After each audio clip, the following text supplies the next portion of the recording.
নমস্কার। অরবিন্দবাবু আমাদের বলেছেন যে আজকে দিনটি তাৎপর্য এবং অবনীন্দ্রনাথ ঠাকুরকে আমরা কেন স্মরণ করছি উনি বলেছেন। আসলে একটা কথা মনে হয়, একটা শোনার কথা, যে কৃতি গুণী মানুষদের স্মৃতিচারণে বাস্তবতা কেমনই পূর্ণ লাভ হয় কিনা আমার জানা নেই, কিন্তু এখানে এসে আমার লাভ হচ্ছে, পুণ্যের কথা বলছি, এমনি লাভ হচ্ছে। সেই লাভটা কি? আপনাদের সঙ্গে পরিচিত হওয়া, আর এই কেরল রিসার্চ ইনস্টিটিউট এই কথা শুনেছি, কিন্তু এখানে আসার একটা সুযোগ হলো, শুধু আসা নয়, এই মহান বিরল শিল্প ব্যক্তিত্ব সাহিত্যিক কি নয় তার সম্পর্কে দু চার কথা বলার সুযোগ, আর তার সঙ্গে অনেক সময় একটু অতিরিক্ত পাওনা হয়।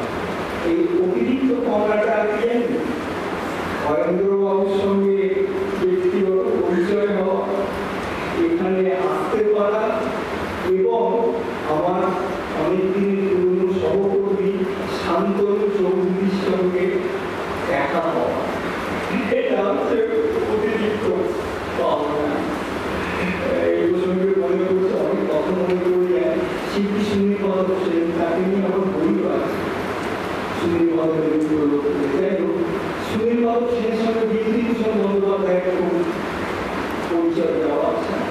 তা ওনার সেই আমলে কিন্তু গাড়ি ছিল সুনীল মাধব এবং স্যার প্রায় বিভূতিবাবু বাড়িতে গেছেন, ব্যারাকপুরে কিন্তু তার বাড়ি ছিল ঠিক নয়। তো ফেরার পথে বিভূতিবাবু বললেন যে সুনীল মাধব বাবুই বললেন চলুন না আমার বাড়িতে যে স্টুডিওতে তো কোনোদিন জানবি, আমি পৌঁছে দেবো, তখন তো এত ট্রান্সপোর্টে গিয়েছিল না। তো এসছেন, এসে সুনীল মাধব বাবু স্টুডিও দেখেছেন, করেছেন। তারপরে যেটা নিয়ে বলা আমার, তারপরে আমি আমার বইটাতে সুনীল মাধব সেনের ডায়েরিও লেখা, প্লাস ডায়েরিটা সেই ডায়েরিতে বিভূতিভূষণ লিখছেন যে কোনো মানুষের গুণী মানুষের সান্নিধ্যে কিছু লাভ হয় এখানে, তা অতিরিক্ত লাভ হয় জানাচ্ছি। আজকে আমার বাড়িতে তাই দেওয়া সুনীল মাধব সেনের ডায়েরিতে লিখছেন, হুসেন লিখে গেছেন ওর ডায়েরিটা একটা ইন্টারেস্টিং, এই জন্যে ওর বাড়িতে যারা এসছেন তাদেরকে দিয়ে নিজে ডায়েরিতে লিখে ছবি এঁকেছেন, হুসেন ছবি ছবি ইন্টারেস্টিং ডায়েরি, আমার এই বইটা একটু চারটায় তো ডায়েরিতে লিখছেন যে আজ সুনীল মাধব বিখ্যাত শিল্পী সুনীল মাধব সেনের বাড়িতে যাওয়া হলো, ওনার স্টুডিওতে দেখলাম, এই বললাম দেখলাম ওনার স্ত্রী অরুণা দেবী আমাকে গরম লুচি আর আলু ভাজা সহযোগে আর চা সহযোগে আপ্যায়ন করলেন। তারপর অতিরিক্ত পাওনা হিসেবে সুনীল মাধব বাবু রাধাকৃষ্ণের ছবি আমাকে উপহার, সেই ছবি আমার মনে হলো কথাটা যে সত্যি কৃতি মানুষের স্মৃতিচারণ, গুণী মানুষের কৃষ্ণতা জ্ঞান করলে কিছু লাভ হয়। আমার সেই কাজের কথা বলতে গিয়ে এটা বললাম। যাই হোক, আজকে এমন একজন মানুষকে নিয়ে শিল্পগুরু অবনীন্দ্রনাথ একজন বিরল ব্যক্তিত্ব, একজন মানুষ যিনি ছবি আঁকছেন, গভর্নমেন্ট আর্ট কলেজে পড়াচ্ছেন, সহ উপাধ্যক্ষ শিক্ষক, তিনি আমার সাহিত্য কলম ধরছেন পুলিশের, কার্টুন কুটুন করছেন, অদ্ভুত চরিত্রে একটু আলোচনা করব, এইরকম ব্যক্তিত্ব বিরল একজন কাছে আমি শিল্পকলা নিয়ে লিখছি প্রায় চুয়াত্তর বছর হয়ে গেল। তো একজনকে দেখছি, তিনিও ওনারই ছাত্র, অবনীন্দ্রনাথের প্রথম দিকে ছাত্র দেবীপ্রসাদ রায়, ওনাকে নিয়ে আমার অনেকগুলো বই আছে, খুব কাছের মানুষ ছিলেন। দেবীর বাবু বলতাম, দেবী বাবু একদিকে ভাস্কর, চিত্রকর, শিকারী, বংশীবাদক, কুস্তিগীর, এই একটা মানুষের দেখি পরস্পর বিরোধী সব গুণ। যে হাতে সূক্ষ্ম কাজ করছে সেই হাতে শিকার করছে, মৃত্যু দিবস মানে এইরকম পরস্পর বিরোধী গুণের একটা অর্থ। এই একজনকেই আমি দেখেছি অবনীন্দ্রনাথ ঠাকুরের হচ্ছে তাই। যাই হোক, এই অবনীন্দ্রনাথ ঠাকুরের জন্ম তিথি হিসেবে, জন্ম হচ্ছে 7ই আগস্ট 1871 খ্রিস্টাব্দ, কিন্তু তিথি হিসেবে কিন্তু জন্মাষ্টমীর তিথি। এই জন্মদিন উপলক্ষে ওনার মেয়ে উমা মুখোপাধ্যায় পিতৃস্মৃতি নামে একটা লেখায় লিখছেন, বাবা জন্মেছিলেন জন্মাষ্টমীর তিথিতে, সেই জন্যে জন্মদিন পালন না করে জন্মতিথিটাই পালন করা হচ্ছে। সেদিন জোড়াসাঁকোর বাড়িতে ছেলে, মেয়ে, জামাই, নাতি, নাতনি সকাল থেকে সকলে আসত। ঠাকুর বাড়িতে লক্ষ্মী জনার্দনের নিত্য পুজো হতো। নারায়ণের পুজোর উপকরণের পাশে বাবার জন্মতিথির উপকরণ সাজানো থাকত। সকালে চান করে বাবা বড়দের ছুটি চালু করে ঠাকুরমার ঘরে যেতেন। ঠাকুরের পুজো আর বাবার জন্মতিথির অর্ঘ্য দেওয়া হলে বেল ফুলের মালা গলায় দিয়ে বাবা ঠাকুর ঘর থেকে বেরিয়ে আসতেন। বাবা প্রথমে তার মাকে প্রণাম করে আশীর্বাদ দিতেন, তারপর দক্ষিণের বারান্দায় গিয়ে তার 2 বড় ভাইকে প্রণাম করত। 2 বড় ভাই মানে গগনেন্দ্রনাথ, সমরেন্দ্রনাথ, আর আমাদের ঠাকুরমা তার ছোট ছেলে যা যা খেতে ভালোবাসে আমার মাকে নিয়ে সেই সব রান্না করাতে ব্যস্ত হয়ে পড়ছে। তারপরে আমাদের বাগানে একটা বড় পুকুর ছিল, বাবার হাতে মাগুর মাছ ছুঁয়ে তাকে ছেড়ে দেওয়া। বাবা হাসতেন আর বলতেন, আমার জন্মদিনে একটা প্রাণ বাবুনের হাত থেকে অনেকদিন প্রত্যেকে দাঁড়িয়েছে, অনেকদিন এই তখনকার দিনে প্রত্যেকের জন্মদিনে ওইরকম করে একটা মাছ জলে ছাড়া হয়। জন্মোৎসবের শেষে ক্লান্ত হয়ে এসে বাবা বলতেন, এমন একটা দিনে জন্মেছি যে কেউ এই বিচার করবে না। সত্যি তাই, সত্যি তাই। আপনারা জানেন ভাদ্র মাসে কৃষ্ণপক্ষে অষ্টম তিথিতে সাধারণত জন্মাষ্টমী পালন করা হয়। এটি খুব পবিত্র তিথি এবং দিন বলে বিবেচিত হয়ে আসছে, কারণ এই দিনে ভগবান শ্রীকৃষ্ণ জন্মগ্রহণ করেছিল। তো এইরকম একজন বিরল ব্যক্তিত্ব মানে চিন্তা করা যায়। অবনীন্দ্রনাথ ঠাকুরের কথা বলছি, তিনি একটা যুগের শিল্পকলার ক্ষেত্রে একটা নতুন যুগের প্রবর্তক, স্রষ্টা, দ্রষ্টা। ভারত শিল্পের যে ধারাবাহিক ঐতিহ্যপূর্ণ একটা প্রভাব ছিল তাকে নবসুধা রসে সঞ্জীবিত করেছেন। নতুন একটা ভাবনা, শিল্প চিন্তা, আঙ্গিকের দিক থেকে, রূপকল্পনার দিক থেকে তিনি একটা তৈরি করেছিলেন। যদিও অবন ঠাকুরের আর একটা পরিচিতি, সেটা পরে বলবো লেখক হিসেবে। যদিও অবনীন্দ্রনাথ ছবি সম্পর্কে বলছেন, যা ভেবেছি, যা চেয়েছি তার কতটুকু আমি আমার ছবিতে তুলে দিয়েছি। যে রং, যে রূপ, রস মনে থাকতো, চোখে ভাসত, যখন দেখতুম তার স্মৃতি ভাগও দিতে পারল না। তখনকার মনের অবস্থা, মনের বেদনা চিরটা কাল এই পুত্রের সঙ্গে জুড়ে এসেছি। ছবিতে আনন্দ আর কতটুকু ভাবুক, সেই যে কোনো মানুষের একটা অর্থনীতি থাকে না। সময় এখনো দিতে পারলাম না। আর এই জন্যেই এই সৃজনশীল মানুষেরা, সেটা শুধু শিল্পকলা না, সঙ্গীত, সাহিত্য, নৃত্য, জীবন ক্ষেত্রে তারা স্ট্যাগন্যান্ট নয়, বদ্ধ জলাশয় নন। তারা একটা কিছু জায়গায় পৌঁছবার পর আবার চেষ্টা করেন আর একটা জায়গায় সৃজন করে, ভাঙে আবার করে, ভাঙে আবার করে। এই জন্যই সৃজনশীলতা এত ক্রমপরিবর্ত, এত উন্নয়ন, না সব থেমে যেত একটা। দুঃখের সঙ্গে বলছি, এই কিছুকাল আগেও এই 80 দশকে 90 দশকে যখন খুব গরম মার্কেট খুব বাজার কমার্শিয়াল মার্কেট খুব বিক্রি হচ্ছে শিল্পীদের ছবি, ওই সময়টা গেছে। তো সেই সময় আমরাই দেখেছি যে শিল্পীর একটা ছবি বিক্রি হচ্ছে, মানে তিনি ওইটা নিয়ে যাচ্ছে। কেমন আমরা কমার্শিয়াল সাংস্কৃতিক মার্কেটে বিক্রি হচ্ছে আর ভাঙছে। রবীন্দ্রনাথের একটা কথা বলি, আমার মুশকিল হচ্ছে এইটা, একটা কথা বলি না, হাজার কথা চলে আসে। এই রবীন্দ্রনাথের প্রসঙ্গ করে রবীন্দ্রনাথের একটা কথা মনে করছে।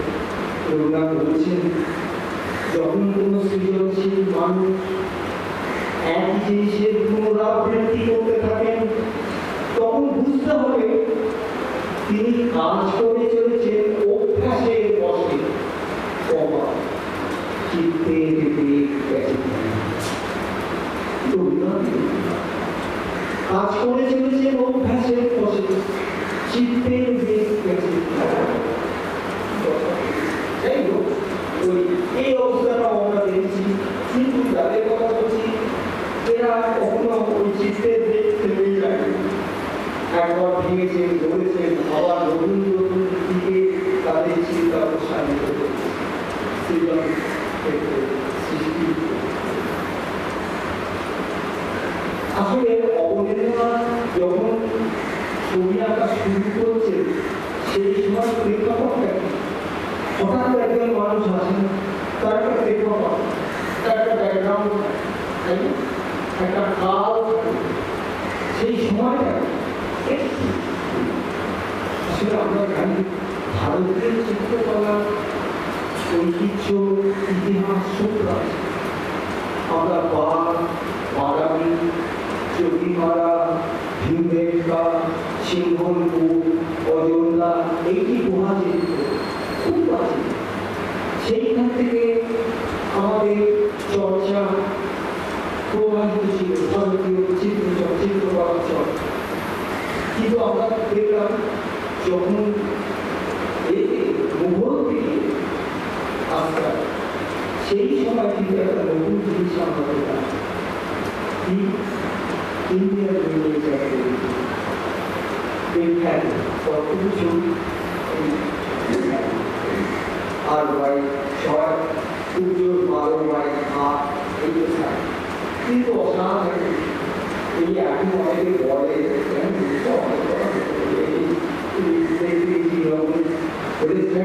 আমি ছোট দেখেছি, লোকে বলছে এই কয়েকটি বড় ছবি না।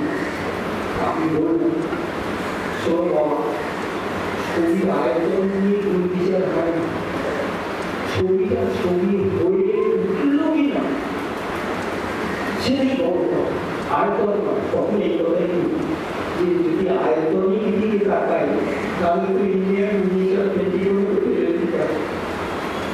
কিন্তু এগুলো আমাদের বড় সম্পদ, আয়তন নিয়ে ছবি বিচার হয়। তোমার ছবি কতটা শিল্পকলার দৃষ্টিকোণ থেকে ছবি সেটাই বড়। তো ওই ইন্ডিয়ান মিনিয়েচার পেন্টিং খুব সংক্ষেপে বলি।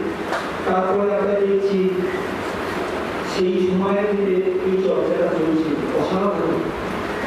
আমরা বাসুলি, মুঘল, রাজপুত, পাহাড়ি বিভিন্ন কলম বলে, বিভিন্ন কলমে তখন এই অনুচিত্র ইন্ডিয়ান মিনিয়েচার পেন্টিং আঁকা।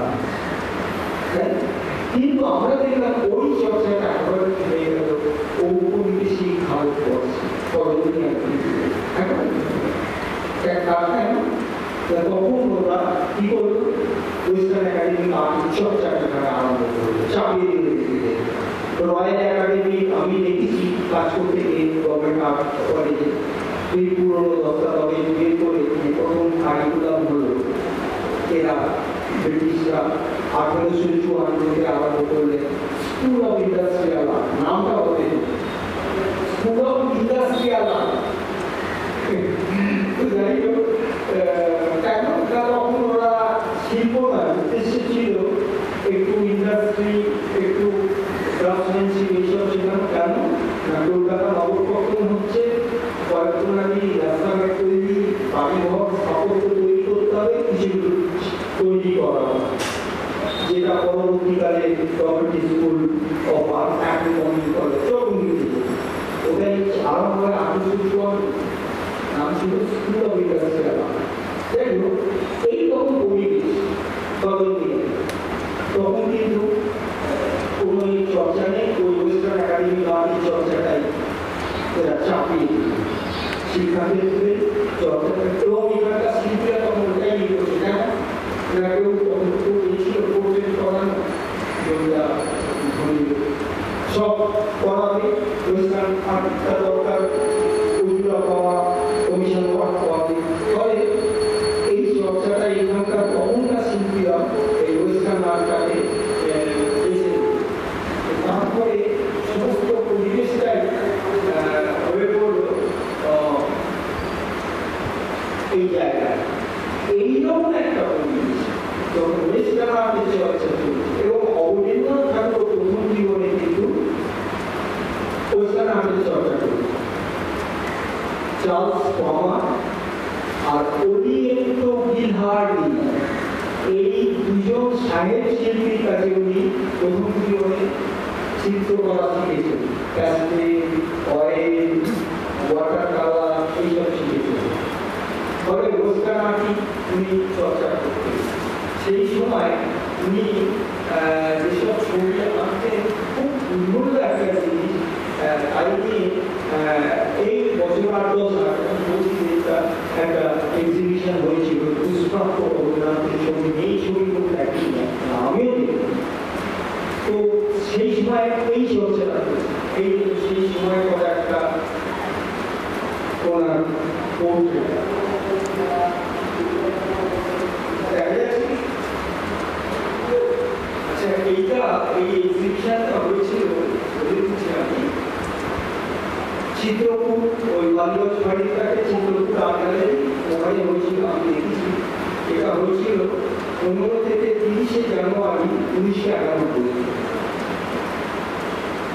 দুষ্প্রাপ্য একজনের কালেকশনে ছিল, জানেন, তাকে ওই প্রকাশ কেজরিওয়াল যে মালিক গল্প করেছেন, তিনি অনেক কষ্টে রাজি হয়েছে দিতে চান না, পার্সোনাল কালেকশন এক্সিবিট করতে চান না, করে এটা দেখানো হয়েছিল। কি ভালো এই করতে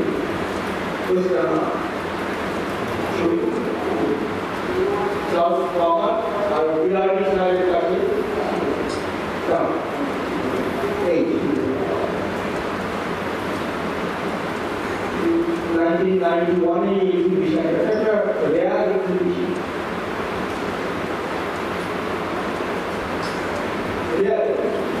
যাই হোক, একটু বেশি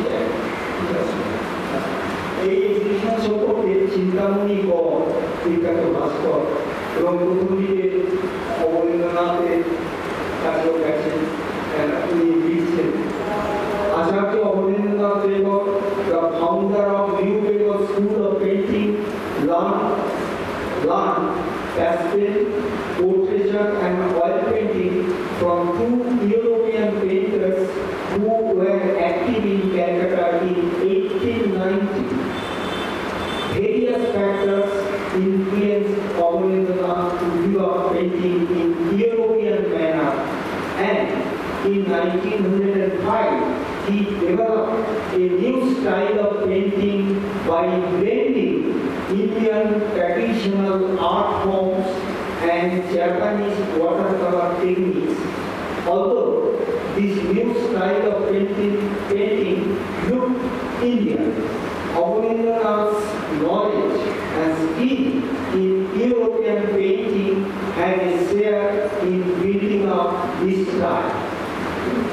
A collection of his early drawings in European manners has recently been discovered.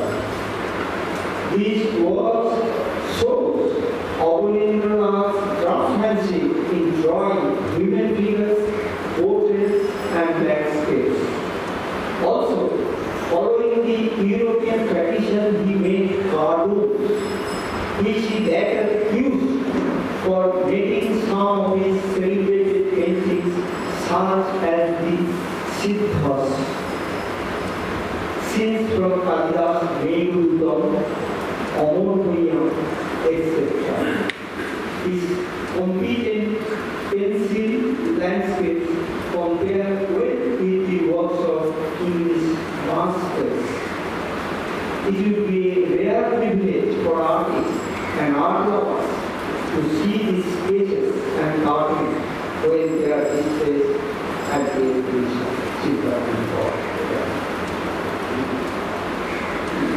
এগুলো আমি রাখি জানি তো, এগুলো দেখে গেছিলাম যে এটা আমার রেফারেন্স হিসেবে যাই হোক।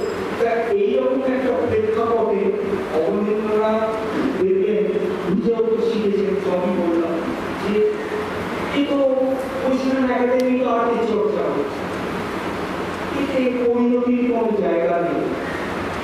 আমাদের ভারতীয় শিল্পের যে ঐতিহ্য, তার সঙ্গে তো কোনো পরিচয় নেই, আমরা তো শিকড়হীন হয়ে পড়েছি। এই চিন্তায় যখন ঘোরাফেরা করছেন, আঁকিপাকি করছেন কি করুন, তখন রবীন্দ্রনাথ বললেন, খবর রবি কাকা বললেন, তুমি একটু বৈষ্ণবতা বলতে থাকো। এই আরম্ভ হল 1895-তে কৃষ্ণলীলা।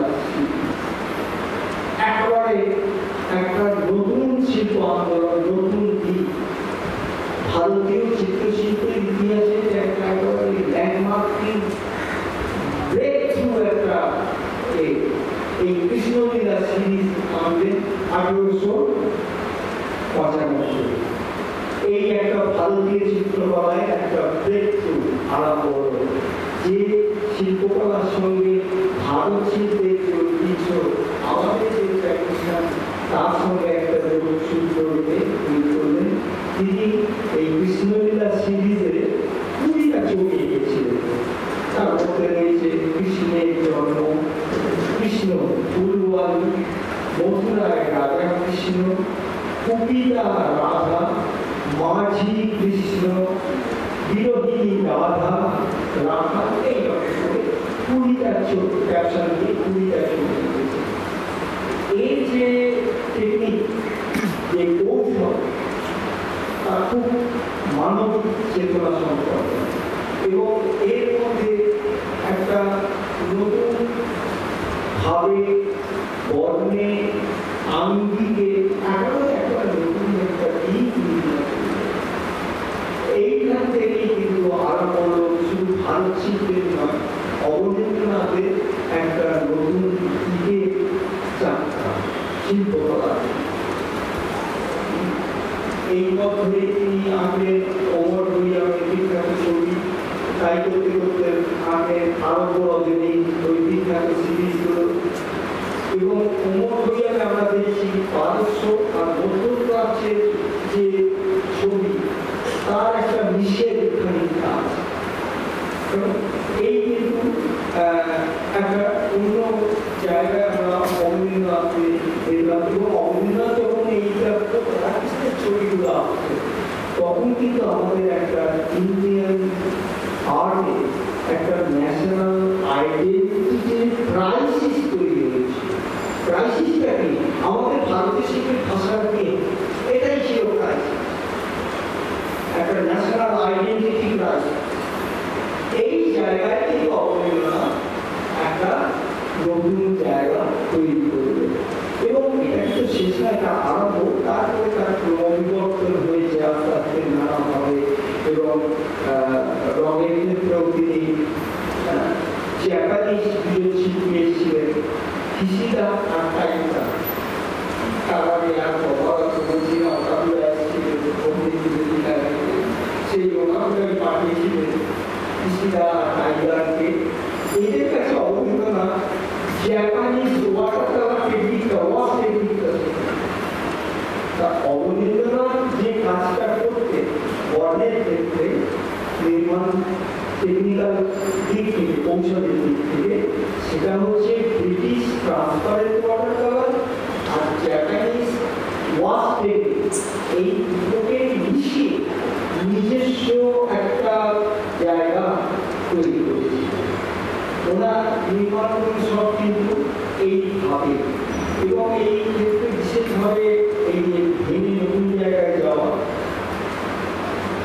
হ্যাভেল সাহেব উপাধ্যায় ছিলেন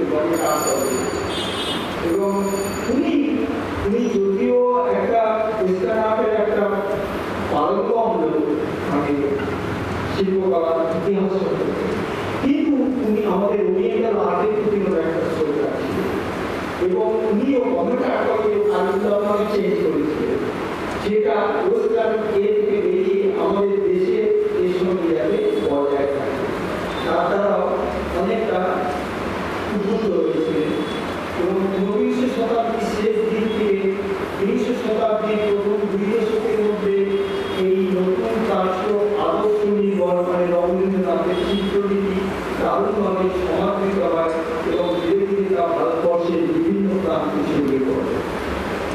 এই অবনীন্দ্রনাথের যে ধারণা তাকে গবেষকরা কেউ বলছেন নববঙ্গীয় চিত্রশৈলী, কেউ বলছেন বেঙ্গল স্কুল অফ আর্ট, কেউ বলছেন নিউ ইন্ডিয়ানা, এটাও নানাভাবে চিহ্নিত করেছেন গবেষক।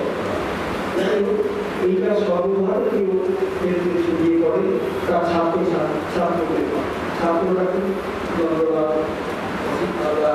ফিদির মজুমদার, সৌরেন্দ্র গুপ্ত, মোহাম্মদ হাবিব, মুকুল দে, তারপরে আপনার রবীন্দ্রনাথ চক্রবর্তী, ধীরেন্দ্রনাথ দেববর্মা, বেঙ্কটাপ্পা, শৈলেন্দ্রনাথ গুপ্ত, সুরেন কর, আব্দুল হাবিব ছাত্র এদের মাধ্যমে এটা প্রায় সর্বভারতীয় একটা রূপ নেয়।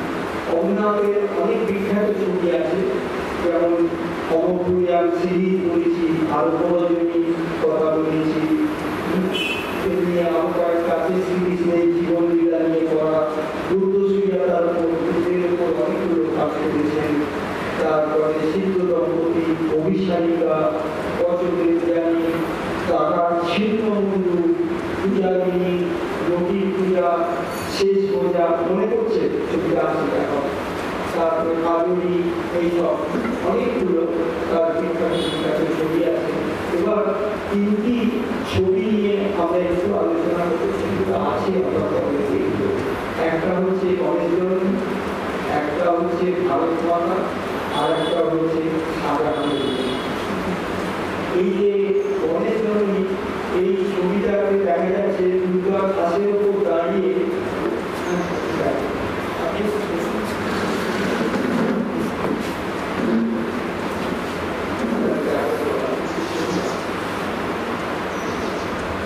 এই দেখছেন এই ছবিটা দেখুন দুর্গা গণেশকে তুলে দিয়ে কিভাবে করছেন, এটা আসলে খুবই পরিচিত আমাদের এমনি দেখা, কিন্তু এর মধ্যে দেখুন মা শিশুকে একটু অনুভব যদি ধরি তাকে গাছ চেনাচ্ছে, ফল চেনাচ্ছে, তাই না, এইসব চেনাচ্ছে।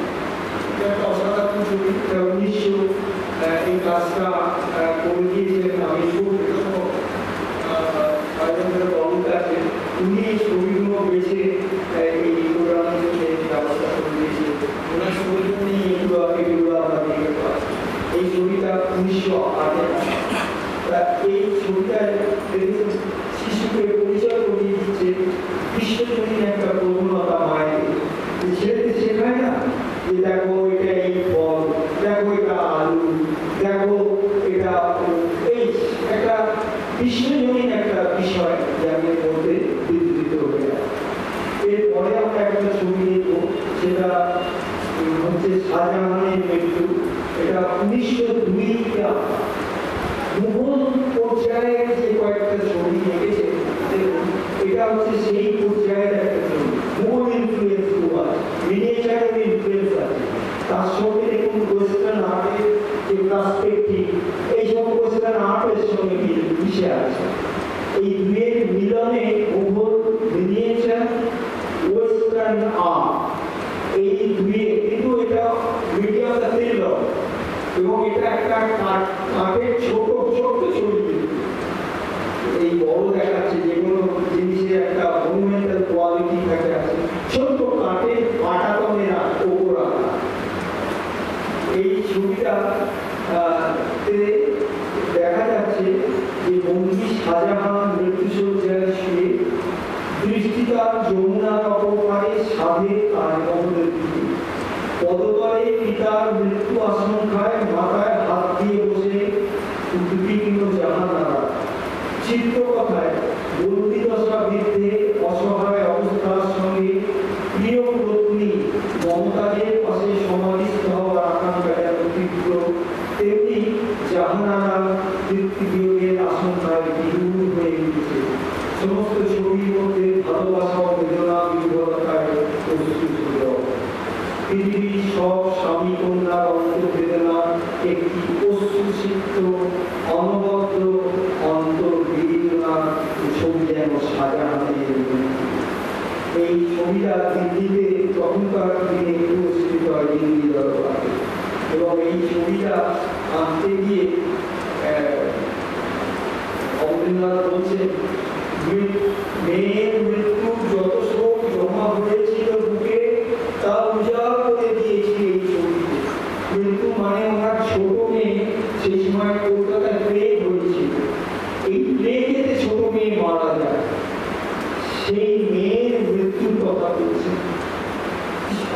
বলছেন মেয়ের মৃত্যু যত শোক ছিল বুকে উজাড় করে দিয়েছি এই ছবিতে। আরো বলছেন, শাহজাহানের মৃত্যু প্রতীক্ষাতে যত আমার বুকের বেদনা ব্যথা সব ঢেলে দিলাম। এগুলো ওনার নিজের কথা, অবনীন্দ্রনাথ। যাই হোক, এরপর আমরা দেখি, সুতরাং বুঝতে পারছেন এই ছবিগুলোর আবেগ কোথা থেকে এসেছে। একটা বিষয়ে আসছেন শাহজাহানের মৃত্যু, একটা ঐতিহাসিক ঘটনা, মৃত্যুশয্যায় শাহজাহান, কিন্তু সেইখানে নিজের ব্যক্তিগত আবেগটাকে, দুঃখটাকে, অশ্রু জলটাকে কিভাবে মিশিয়ে দিয়েছে, এই জন্যই একটু মাস্টার। অবনাথ একটা কথা মতো অবনাথকে জিজ্ঞেস করা হয়েছিল, আপনি এত বড় ছবি আনতে কি করে? একটু ভাবেন, নিজে বলবেন, যখন জলের দোকান, রঙের দোকান, মনের দোকান, তখনই সেটা হয়। তুমি কি যখন জলের দোকান, রঙের দোকান, মনের দোকান, তখনই সে কি হয় বাঁচতে। মেয়ের মৃত্যুর যত বেদনা সব ফেলে দিতে। আর একটা ছবি আমরা দেখব, সেটা হচ্ছে বিখ্যাত ছবি 1905 বঙ্গভঙ্গ আন্দোলন হচ্ছে, মনে আছে বঙ্গভঙ্গ আন্দোলন, ওদিকে ঔপনিবেশিক ভারতবর্ষ, সেই সময় অবনীন্দ্রনাথ আছেন ভারত মাতা। এই ভারত মাতা দৈনিক বসনা, চতুর্ভুজা মা, এক হাতে বস্ত্রখণ্ড, এক হাতে পুস্তক, এক হাতে রুদ্রাক্ষের পালা, এক হাতে ধানের শীষ। এগুলো কি অন্ন, বস্ত্র, জ্ঞান, তপস্যা, এগুলো আমাদের জীবনে অপরিহার্য। অন্ন ছাড়া মানব না, বস্ত্র ছাড়া মানব না, জ্ঞান দরকার, আর তপস্যা মানে এই বলতে দরকার। সেইটাকে কিভাবে ব্যক্ত করেছে এটা অসম্ভব। এবং এর মধ্যে দৃশ্যমান ঔপনিবেশিক ভারতবর্ষ, এটা মনে রাখবে, এটা একটা জাতীয়তা বোধের একটা স্বাদেশিকতা একটা জায়গাও মধ্যে ফুটে উঠেছে। একটা অসম্ভব ভালো একটা ছবি। যাই হোক, মোটামুটি অনেক প্রতিকৃতি এসেছে আমরা জানি। তিনি মহসেন্দ্রনাথের প্রতিকৃতি নিয়ে গেছেন, বিজেন্দ্রনাথে এঁকেছেন, যমুনা বলে তার একটা প্রতিকৃতি আছে। এইরকম অজস্র প্রতিকৃতি আলমগীর রেখেছেন, তারা ছিন্ন মন্দির রেখেছেন। তারা ছিন্ন মন্দিরটা এই মোগলের দিকে আসা, যেমন ওই সময় যখন মোগল টাইপের আসা, এইরকম অনেকগুলো ছবি এঁকেছেন।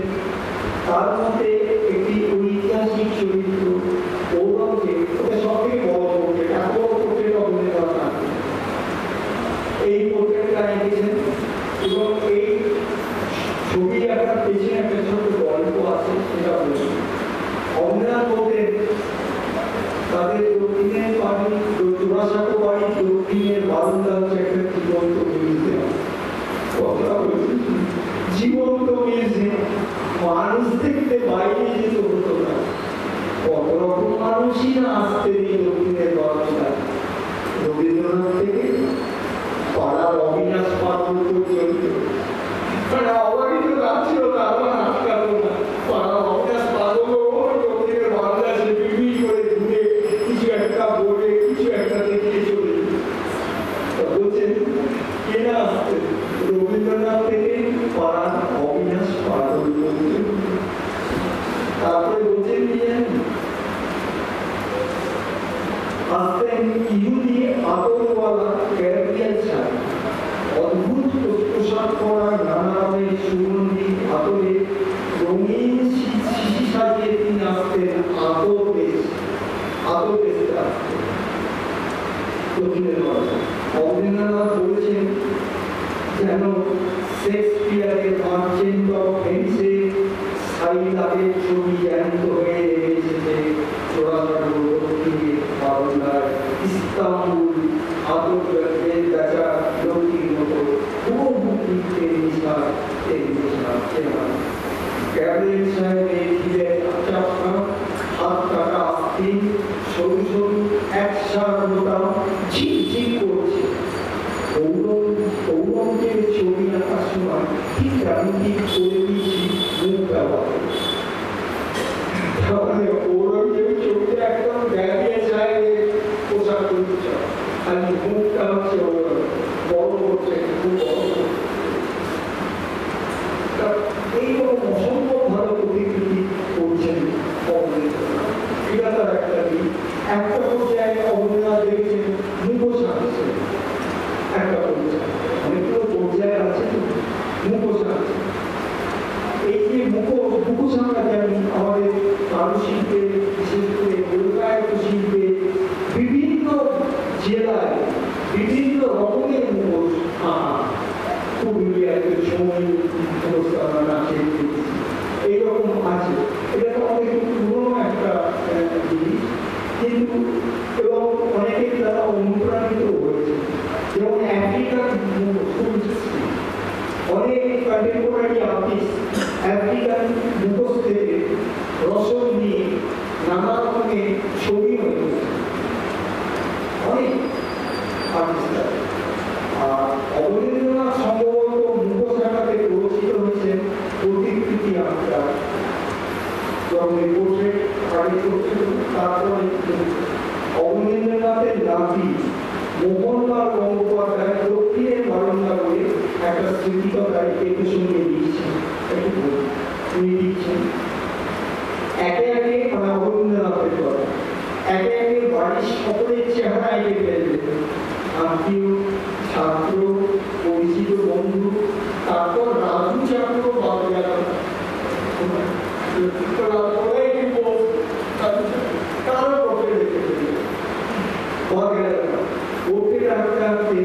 তুমি একদিন বললেন মানুষের মুখ থেকে এমন হয়েছে যে আজকাল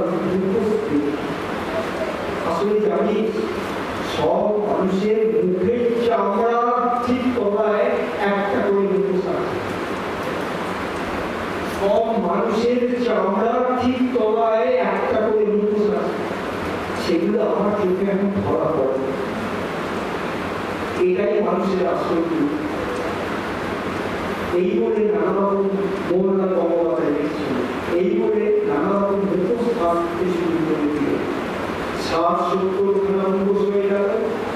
অত্যাবধ কি একটা নাটক হচ্ছিল, কোথায় অবধি তার চরিত্র নিয়ে খানদাসের মুখোশ এসে টিকে ফেলবে। যাই হোক, এইসব মুখের ভেতর অবনীন্দ্রনাথ আর একটা যেটা বলেছেন চাপড়া একটা করে মুখোশ, সেইগুলো যে অভিজ্ঞতা সেইগুলি শুরু করবে। আর এছাড়া কিছু ল্যান্ডস্কেপ করেছে, উনি শাহজাদপুর, কুশলী, দেওঘর, রাঁচি, দার্জিলিং যেখানে যেখানে গেছেন কিছু ল্যান্ডস্কেপ করেছেন। আর কিছু পৌরাণিক তো আমরা জানি, বৌদ্ধ বিষয় অনেক সময় এঁকেছেন, কিছু বইয়ের ইলাস্ট্রেশন করেছেন। অবনীন্দ্রনাথের আর একটা দিক হচ্ছে, আমি খুব সংযোগে দিকগুলো বলে যাচ্ছি, আর একটা দিক হচ্ছে ওই যখন রোয়াশা শেষ জীবন, যখন রোয়াশা বিক্রি হয়ে গেল না যায়, তখন তো অবনীন্দ্রনাথের হাতে গুগল আছে, তখন কর্মকলায় ছবি আঁকা ছেড়ে দিয়ে, তখন ছবি আঁকতে পারতেন না, বয়স হয়ে গেছে, নতুন জায়গা, তখন একটা পুড়িয়ে জিনিসগুলো আমরা একটা অভ্যাস তৈরি করতে ফেলে দেওয়া পরিত্যক্ত জিনিস নিয়ে এক অদ্ভুত খেলায় নেমেছে। সকালবেলায় বেরিয়ে সংগ্রহ করতেন গাছের ভাঙাড়া, শিকড়, ফলের বীজ, শুকনো কাঠের টুকরো, এমন আরো কত দিনের টুকরো, ভাঙা কাঠ, কইটে কাঠি, রঙিন কাঠো, মরচে পড়া পেরে, রেশমি চুড়ি, টুকরো, নীলা, রাঙ্কা, চকলেটের মোড়ক, এমন সব ফেলে দেওয়া জিনিস ওই বেড়াতে বেরোতে না নিয়ে রোজ সংগ্রহ করতে। একবার একটা নীল চমৎকার পুঁথি পেয়েছিলেন, সেটাও এঁকে দিয়েছিল। পরে সেই নীল পুঁথি জায়গা করে নিয়েছিল মহাদেবের ঝুড়ি, ওই দুর্গাটা মহাদেবের ঝুড়ি করেছিল, তাই নীল পুঁথি বসে দিয়েছিল। কেউ কেউ এই অভিনব উপস্থিতিকে পুতুল বলে চিহ্নিত করেছিল, কিন্তু অবনীন্দ্রনাথের নিজের কথায় এরা আল্লাহী বোন বেল্লাতি নয়। তখনকার বিখ্যাত পুতুলের নাম ছিল আল্লাহী। তা অবনীন্দ্রনাথ বলছেন যে আল্লাহী পুতুলের বোন বেল্লাতি নয়, সেই আর নয়। এই কথা অবনীন্দ্রনাথ দিচ্ছেন প্রকান্ত, এদের কলঙ্কিতন আমার দেওয়া নয়, এদের কি বলবো এই কথা ভেবে এদের রহস্য হয়েছে। এদের আমি বলি আমার সব কুকুর কাটা, এরা আসে আমার কাছে সুখকে ভাগ নিতে। এরা সব আমার কাছে আসে সুখকে ভাগ নিতে, কত দুঃখ ধরে নতুন নতুন কুকুর চলে এরাও কাঠামো, এদের সব অদ্ভুত রসের দেবতা ব্রহ্মার দেবতা বলছি, এইসব এদের মুখ ব্রহ্মার দেওয়া। আর সেগুলো যে কুকুর নয় সে কথা স্পষ্ট করে অবনীন্দ্রনাথ এক চিঠিতে রানী চন্দ্রকে দিচ্ছেন। কুকুরের সঙ্গে এদের ঢের কথা, কুকুর তো খেলার জিনিস, কিন্তু এরা কুকুর কাটা। কেউ এসে বলে আমার চুল ছেড়ে দাও, কেউ বলে আমার ঘোড়া জোড়া লাগাও, কি মজা করে বলেছেন। কেউ বলে আমায় গাছে চড়িয়ে দাও, দিয়েছেন উঠকে পা করিয়েছেন মরুভূমি, পাখিকে বসিয়েছেন গাছের ডালে, হাঁসকে ভাসিয়েছেন পুকুরে, ইঁদুরের মুখে দিয়েছেন টুক টুক করে কাটা কিছু না। এই ইঁদুর নিয়েই একটা ঘটনা সংঘটিত করে এই বৈদ্য সেনের কাছেও শোনা হয়। আর্টিস্ট বৈদ্য সেন উনি বলছে একদিন দেখি একটা দুধের একটা ইঁদুর তৈরি করেছিল, একটা ল্যাচ কিছুটা হয়ে গেছে, ঠিক আছে আমি জানি ল্যাচটা কয়েকদিন পরে দিয়ে দিকে ওইভাবেই করে আমি দুধে একটু বললাম ওই ইঁদুরের ল্যাচটা লাগাবেন,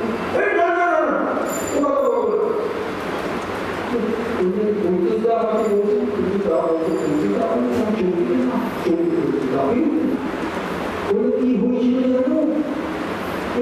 একটা মৃদু করেছিলাম, যেই একটা মিছিল টেনে টেনে নামিয়ে পাঠিয়ে দাঁড়িয়ে গেল, সেই মতো দেখাচ্ছিলাম। তারপরে বাড়ি চাকর কতকে ব্যস্ত করে তুলুন, দেখ দেখ কোথায় গেছে কিন্তু নর্দমা চৌবাচ্চা এদিক ওদিক আনাজ আনাজ আনাজ কোনো জায়গা পাওয়া গেল না। সেই জন্য দেখ দেখাচ্ছে কি রসের এটা গল্প সবাই আমরা জানি, কিন্তু এইভাবে বলা আর এটা উনি লিখেছেন যে আমি সেটা করছি না যে ইঁদুরের ল্যাজটা কেন লাগাই। এই যে কল্পনা শক্তি, এই যে কল্পনা তো আর এই কল্পনা শক্তি জায়গায় এই মানুষকে নিয়ে একটা লেকচার না, শত সহস্র লেকচার হতে পারে, তার একটা বলছিলেন সাহিত্য নিয়ে আলোচনা হয়েছে হয় শিল্প করে অনেক দিক নিয়ে যাওয়া। যাই হোক একটা এই যে স্কাল্পচার, এই যে জিনিসগুলো অনেকে আছে আপনি স্কাল্পচার ফুল আর্ট এই নিয়ে সব অনেক মতো আছে, আমরা যাচ্ছি না। হ্যাঁ, এইরকম করা পিকাসো একটা মনে করতে পারে ফুল সেট করেছিলেন সাইকেল আর সিটটা সাইকেলের সামনে লাগিয়ে দিয়ে আর একটু এদিক ওদিক হ্যাং বের করে ফুল সেট করে একটা অ্যাসেম্বলেজ স্কাল্পচার। যাই হোক এই মূর্তি নাম হবে আমি অনেক গল্প আছে আর বন্ধুরা সেই সম্পর্কে বলেছিলেন অবদানে আপনি এখন দূরবীনের মধ্যদিকে পৃথিবী দেখছেন, এই উল্টো করে দেখার সব অবশ্যই তার সত্যি মাথা নিচু করে ওলট পালট দৃশ্য দেখতেছিল তার ভারী মজা। রংপুর ছেড়ে এই নতুন ভাবে দেখাকে সামান্য উপকরণ দিয়ে অসামান্য করে তুলেছিল।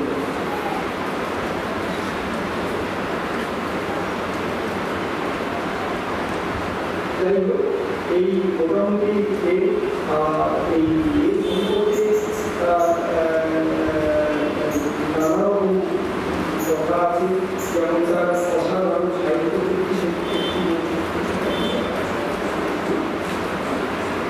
অভিনবের আর একটা বিশেষ দিক তার সাহিত্য। তার সাহিত্যিক হিসেবে তিনি বড় শিল্পী হিসেবে বড় তার বিচার হয়নি, এতই উচ্চ হয় এবং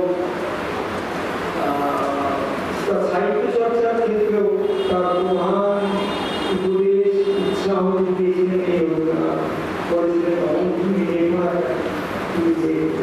এইগুলি যে সব কথা ছবিতে বলা যাবে না, সব সৃষ্টির একটা লিমিটেশন আছে সীমাবদ্ধতা, ছবিতে যে কথা বলা গেল না সেই জন্য অনেক কথা বলে গেছেন। তার বিনোদিনী মুখার্জি সাহিত্যের অবহেলায় অবনীন্দ্রনাথের দশকের উন্মেষ ও অবনীন্দ্রনাথের প্রতিভা, সাহিত্য ও চিত্র এই দুই ধারায় একসঙ্গে প্রকাশিত হয়েছে। তার প্রতিভা এমনভাবে এই ধারায় প্রকাশিত হয়েছে যে কোনটি তার প্রধান ক্ষেত্র বলা শক্ত। সাহিত্যের অনুভূতি এবং চিত্রকরের দৃষ্টি এই দুয়ের মিশ্রণে এবং দুয়ের দ্বন্দ্বে অবনীন্দ্রনাথের প্রতিভা গুরুকে কতটা ঠিক অসাধারণ সব লেখা লিখেছিলেন। কারণ অবনীন্দ্রনাথের লেখা সম্পর্কে জিজ্ঞেস করলে বলতেন আমি আপনার নামেই তো লেখা হয়ে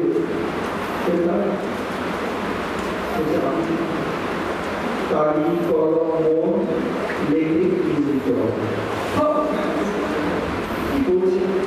কালি কলম মন লেখে চিহ্নিত হবে না। আমি এই যে কথা এইভাবে বলা যায় যে আপনি ছবি আঁকি কি বলছেন একটা আঁকি যখন জনে হ্যারি সবারই কি মনে ধরে? সব বলছেন না মনে ধরে, যেটা ভালো লাগে মনে ধরে সেটাই ছবিতে উঠে আসছে। সাহিত্য এই অদ্ভুত একটা ভালো মানে যাই হোক রবীন্দ্রনাথের অনেক লেখা তার জানি তার একটা শিক্ষিতের রবীন্দ্রনাথের দেখলেন বেনালি এই ছিলেন তথ্যগুলো বেনালি অনেক উৎকলা সংগ্রহ তারই বই তারা থেকে গাড়ি থেকে দুবার নিয়ে লোককথা লোককথা এইসব কি তারপরে বিভিন্ন অভিজ্ঞতা শুরু করো এরাও আমাদের পৌরাণিকে বলতেন পুরাণ গল্প ইতিহাস রাজকাহিনী লিখলেন এটা হচ্ছে জানেন James Claude annals of antiquities of Argentina তিনি 24 বছর ভারতবর্ষে জমিয়ে দিয়ে কাজ করে বইটা লিখেছিলেন সেখান থেকেই তথ্য নেন অবদান কিন্তু সেখানে টপ সাইড থেকে একবারে অন্যভাবে ভগবান চক্রবর্তী জীবনকে নিয়ে লেখা না হলো আবার স্টোরি অফ ট্রান্সলেটর একে অবলম্বন করে নিলেন আলো আবার জেমস ম্যাকলেরি পিটার প্যানকে অবলম্বন করে নিলেন খাজাঞ্চি খাতা এরপর অনেক লেখা লিখেছেন হারাবাড়ি কারখানা এটা বোর্ড মিউজিয়ামসের হারাবাড়ি কারখানা এই মধ্যে মালতী পুঁথি চাই পুঁথি মহাবীরের পুঁথি যাত্রাকারী রামায়ণ লম্বকরণ পালা বাদশাহী গল্প বাংলা গল্প দুঃপরিক দেশ পদে বিপদে যথেষ্ট বই আর শিল্পকলা সম্পর্কে তার ভারত শিল্পে স্বর্ণ ভারত শিল্পে মূর্তি শিল্পায়ন তারপরে বালেশ্বরী শিল্পকলা বিখ্যাত মানে আরো গ্রন্থ আমাদের আমরা কি করছি বইটা শিল্পের সৌন্দর্য শিল্পের রস কি শিল্পের যে ব্যাখ্যা আরো জায়গা জুড়ে সব তৈরি করছি একবার করে হবে চারবার করলে তবে ভিতরে গভীর একটু প্রবেশ করা যায় একটু গভীর এটা আমি শিল্পকলায় 70 দশকে তখন এই বইটা দাম ছিল পূর্ব পাবলিকেশন ওই পলিসি কপিয়ার কিন্তু বাইরে অবশ্যই রাখতে পারে আর এটা হচ্ছে শকুন্তলা এই সব বই ধরুন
তারই আমন্ত্রণে অবনীন্দ্রনাথ বক্তৃতা দিয়েছিলেন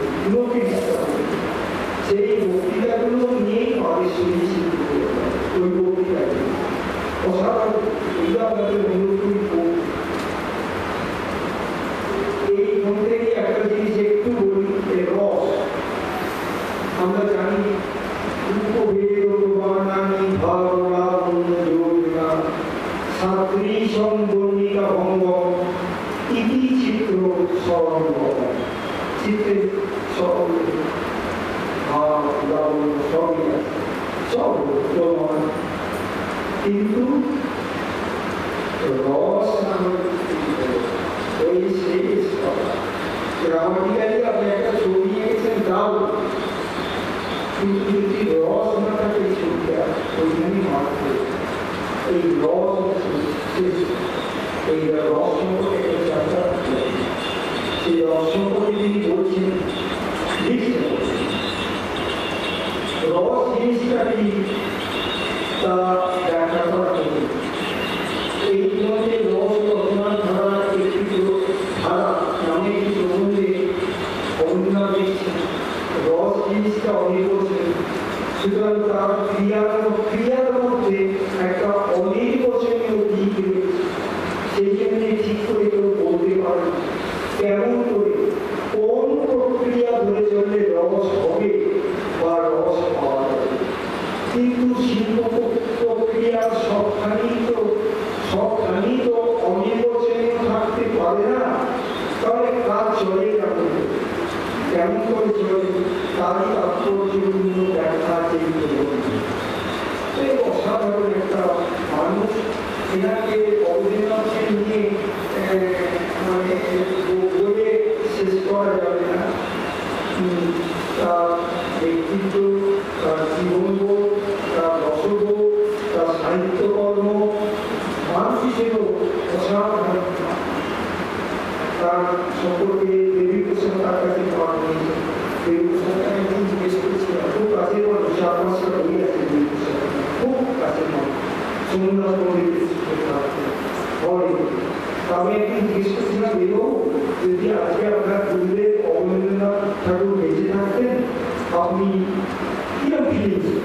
আমি খুব ভাবেন বেশ খানিক্ষণ কথাবার্তা, অন্য কথাবার্তা চলার পর বললেন, আজ যদি গুরুদেব বেঁচে থাকতেন তবে আমার খ্যাতি, অর্থ, অহংকার তার প্রায় ভূমিষ্ঠিত করে দিয়ে বলতাম, তোমার দেওয়া যত সময় নিয়ে আমার পরিচয়। বলছি তোমার বলে একটা স্বর বলছে, তোমার দেওয়া যত সামান্য নিয়ে আমার পরিচয়। এই হচ্ছে অপরিচয়। একটা গল্প বলছে, অবদানের এই দিকটা জানেন না, আমি দেখা হয়নি, আমার শোনা। অবদানকে আমি পাইনি, এবং অবদানের কাছের মানুষ কয়েকজনকে আমি পেয়েছি, যার কাছের মানুষ তাদের কাছ থেকে এইগুলো শুনে বইতে। দেবীবাবু বলছে ঠাকুর বাড়িতে যেতেন শিখতে, বলছেন একদিন গুরুদেব বললেন যে দেবী আমি একটু রান্নাবান্না একটু জাপানি জায়গা শিখেছি, ওই দিনে কোকাকোলা, হিসিরা,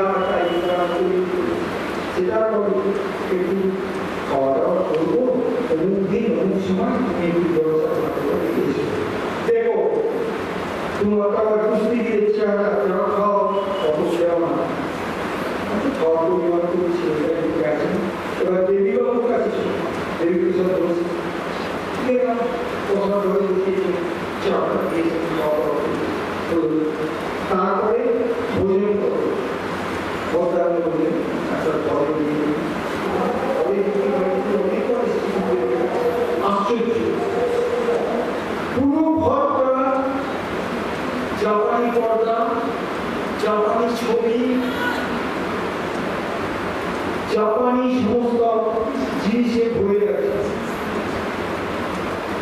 ফার্নিচারগুলো জাপানরা খাটো নিচু ফার্নিচার, সেই রকম ফার্নিচার আমাদের খেতে দেওয়া হলো জাপানি রকা এবং জাপানি রান্না, এবং সেই রান্না দুজন মিশিয়ে রেখেছে, দুজন হেল্প করছে। বলছি তুমি অসাধারণ রাঁধতে পারতে, এই প্রথম এটা নেই, দেবী প্রসাদের ব্যক্তিগত গুরুদেবের কাছে অভিজ্ঞতা আসে। সুতরাং রন্ধনশিল্প একটা সাংঘাতিক ঠিক আছে বলছি তো, অদ্ভুত। এটা আমি আপনারাও জানতে পারতেন, তাকে জানতে পারতাম না যদি সুইট পাওয়ার পোর্ট্রেট করেছেন,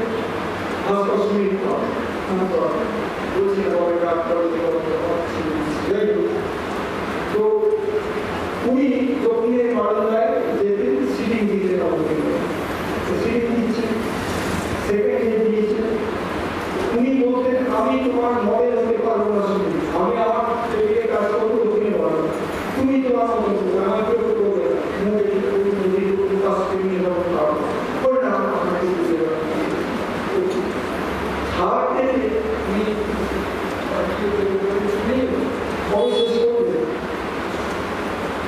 সুনীল বলছে আমি ভাবলাম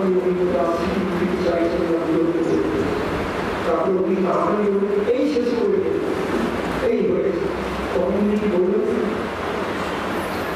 কত আমি বড় বড় আজকে দেখতে একরকম, আরো বাড়লে আরো আরেক রকম। তুমি কোনটা করবে করে বলবে এই দেশ এইখানে এই ছেড়ে দিয়েছিল ওই কোপেরটা আপনারা দেখতে পাবেন, কোপেরটা আসলে শিক্ষক ওইখানে কোপেরটা বাগানে বসানো ছোট পরে সুনীল বলছেন 2-3 বছর পরে আমি বুঝতে পেরেছি উনি ঠিক জায়গায় আমার থামিয়ে দিয়েছিলেন। এরপরে যদি আমি কাজ করতাম ওটা ওভারওয়ার্ক হয়ে যেত এবং আমি জন্মানো একরকম বড় হয়ে একরকম আজ একরকম আরো বাড়ছে আরো একরকম, তুমি কোনটা করুন এই বেশ ছেড়ে না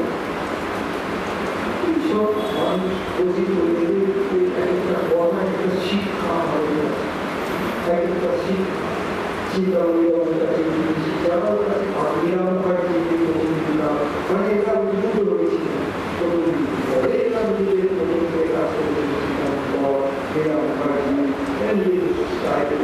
সারা অনেক যাই হোক অনেক অপূর্ণ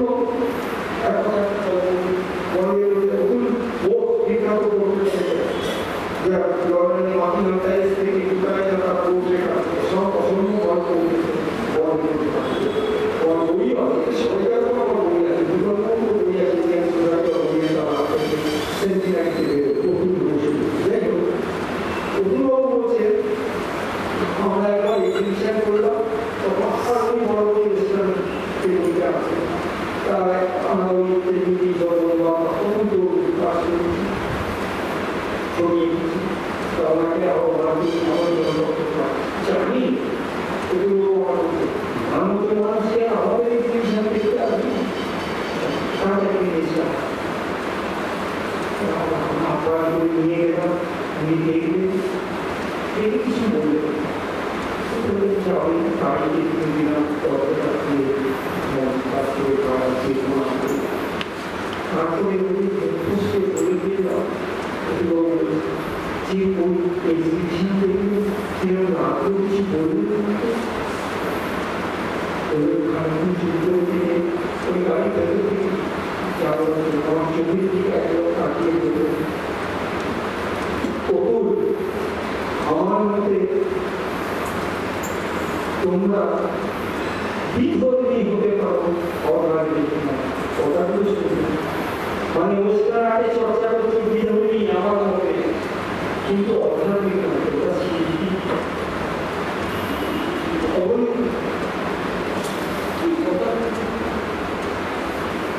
উনি ওই সুনির্মলকে একটা জায়গায় ওস্টার আট আর এই সংস্কৃতি এই সব নিয়ে ভেদাভেদ ওস্টার আট ভালো নয় স্বদেশী আলাদা এইসব আলোচনা করতে বলছি।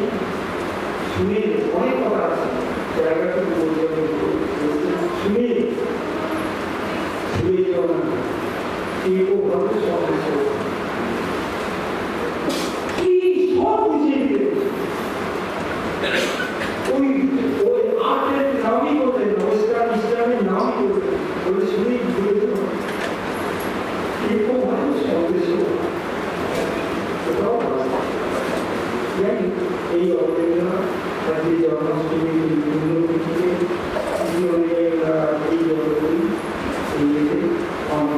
আমার সশস্ত্র প্রণাম শ্রদ্ধা জানাচ্ছি আর ধন্যবাদ জানাচ্ছি অরণ্যবাবু, শান্তনুবাবু এবং সেবা রিসার্চ ইনস্টিটিউট কর্তৃপক্ষকে আজকে আমাকে এখানে ডাকার জন্য এবং কিছু বলার জন্য। আপনারা সবাই ভালো থাকুন। আপনাদের সবাইকে আমার শুভেচ্ছা, প্রণাম এবং আপনারা শিল্পের সঙ্গে থাকুন, শিল্পীদের সঙ্গে থাকুন। নমস্কার।